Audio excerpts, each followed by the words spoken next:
Okej, vazhdojmë në fjalët e urtësisë. Ai që përçmon fjalën do të shkatërohet. Më thuaj për disa ne që kemi në këtë rast kemi pozicionet që kemi marrë gjatë viteve. Për ju që jeni në drejtim, çfarë fjale po flet këtu, Ati? Cila është fjala këtu që dikush e përçmon? Cila është kjo fjalë? Që nuk do ta bëj. Është ligji përsosur i Atit, urdhrimet e tija, fesat e tija biblike, ta thot në fjalët e urta 2. Të ajo urtësia në fjalët e urta 1 që përtet në rrugë deri kur o të thjeshtë do t'ju pëlqejë thjeshtësia, thot, na thot të terve ne çdo mëngjes që ngrihemi, na thot lavdimit të tija, na i thot në shkrimin çdo ditë.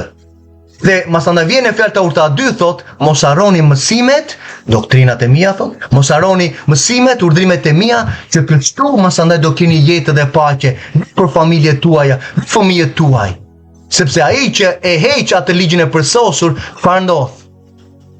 Çfarë ka ndodhur sot? Çfarë ka ndodhur që në pali kur erdhi në Romakëve 15, që erdhi në zonën tonë, mendohet po që ka ndodhe evidenca deri në Durrës. Atëre, çfarë ndodh kur neve heqim themelet e apostujve që hetin urdhrimet e Atit, zbatonin ligjin e tija dhe vazhdonin të implementonin lajmin dhe balancën në lajmin e mirë të mbretërisë ndaj kombeve? Çfarë ndodh? Çfarë ndodh kur largohet themelet e Mesias, që ai vetë praktikovi urdhrimet e tija, që në përsosur, nuk e lënë masandaj një shembull që ne duhet të ndjekim rrugët e tija, sjelljen e tij të përsosur. Nuk mëkatoi, thot shkrimi. Çfarë është mëkati? Shkelje ligjit, do thotë që Mesia nuk e shkeli ligjin. Okej, lavdjatit. Por masandaj ne na thotë mbas viteve më vonë që ligji është hequr, ju hecni në paudhësi, kështu na tha Mesia.